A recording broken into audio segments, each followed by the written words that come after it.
Esses dias eu estava procurando temas de vídeos aqui para o canal e me deparei com essa pergunta nas sugestões de pesquisas do YouTube: por que o Sol está tão quente? E de fato, a sensação que a gente tem é que a cada ano que passa, os dias ficam cada vez mais quentes. Parece que hoje em dia é simplesmente insuportável ficar debaixo do Sol em pleno meio-dia. Nesse vídeo vamos entender o que está acontecendo. Será que o Sol está ficando mais quente? O planeta Terra está aquecendo? Ou será que é tudo coisa da nossa cabeça? Bora lá descobrir.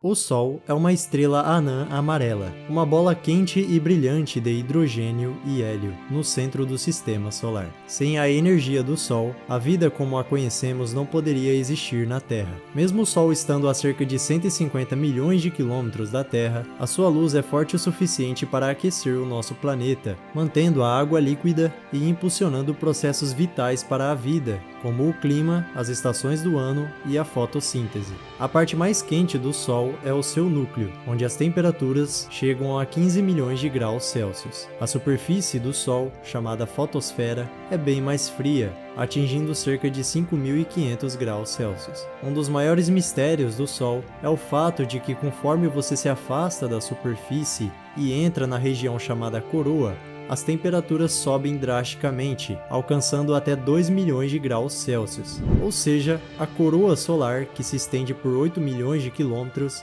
é mais quente do que a própria superfície do Sol. Há 4,5 bilhões de anos atrás, quando o Sol foi formado, ele era menos quente e menos brilhante do que é hoje. Ao longo da vida do Sol, o seu brilho aumentou cerca de 10% a cada 1 bilhão de anos. Quanto maior é o brilho do Sol, maior é a quantidade de calor que a Terra recebe dele. Um aumento de 10% no brilho do Sol pode não parecer muita coisa, mas esse aumento é o suficiente para desencadear a evaporação da água em todo o planeta. Isso significa que dentro de 1 bilhão de anos, o Sol ficará quente o suficiente para ferver os nossos oceanos.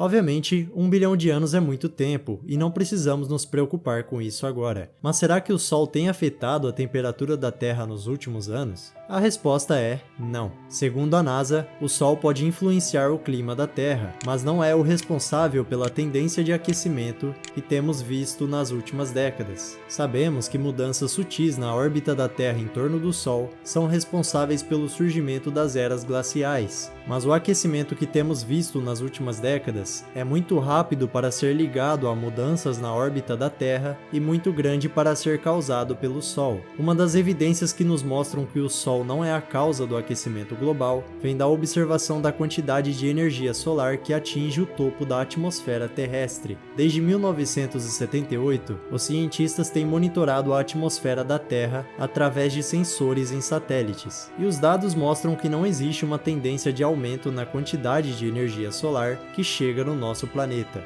O gráfico que está aparecendo aí na tela mostra exatamente isso. A linha vermelha representa as mudanças na temperatura da superfície global, e a linha amarela representa a energia do Sol recebida pela Terra desde 1880. Ou seja, as temperaturas globais estão subindo, enquanto a energia que recebemos do Sol está diminuindo. Uma segunda prova definitiva, segundo a NASA, é que se o Sol fosse responsável pelo aquecimento global, deveríamos observar aquecimento em todas as camadas da atmosfera, desde a superfície até a estratosfera. Mas o que realmente vemos é o aquecimento da superfície e o resfriamento da estratosfera. Isso é consistente com o aquecimento causado pelos gases de efeito estufa, e não pelo aumento da temperatura do Sol.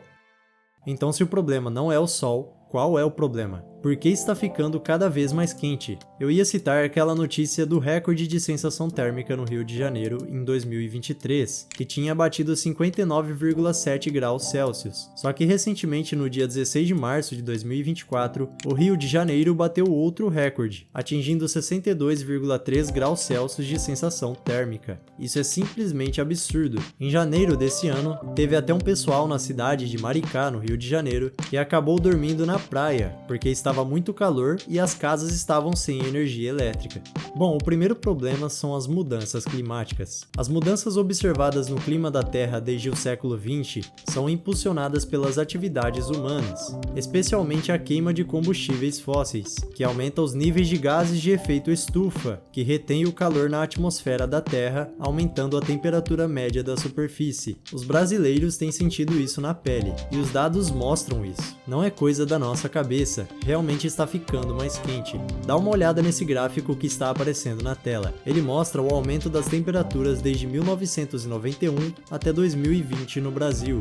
Esse estudo do INPE diz que os números de dias com ondas de calor passaram de 7 para 52 dias em apenas 30 anos. Não é só o Brasil que está sofrendo com isso. Segundo um estudo de 2022, mais de 60 mil pessoas morreram na Europa por conta do calor, e um outro estudo diz que as mortes por calor devem quintuplicar até 2050. Além do aquecimento global, existem também processos naturais, que foram intensificados pelas atividades humanas. O principal deles atualmente é o El Niño. O El Niño é caracterizado pelo aquecimento anormal e persistente da superfície do Oceano Pacífico, na região da linha do Equador. No Brasil, o fenômeno aumenta o risco de seca nas regiões Norte e Nordeste e de grandes volumes de chuva no sul do país. O El Niño recente começou em junho de 2023, e no momento que gravo esse vídeo em março de 2024, ele ainda não acabou. As estimativas são que ele continue forte até junho e termine no mês de outubro de 2024. Então prepare-se, os próximos 12 meses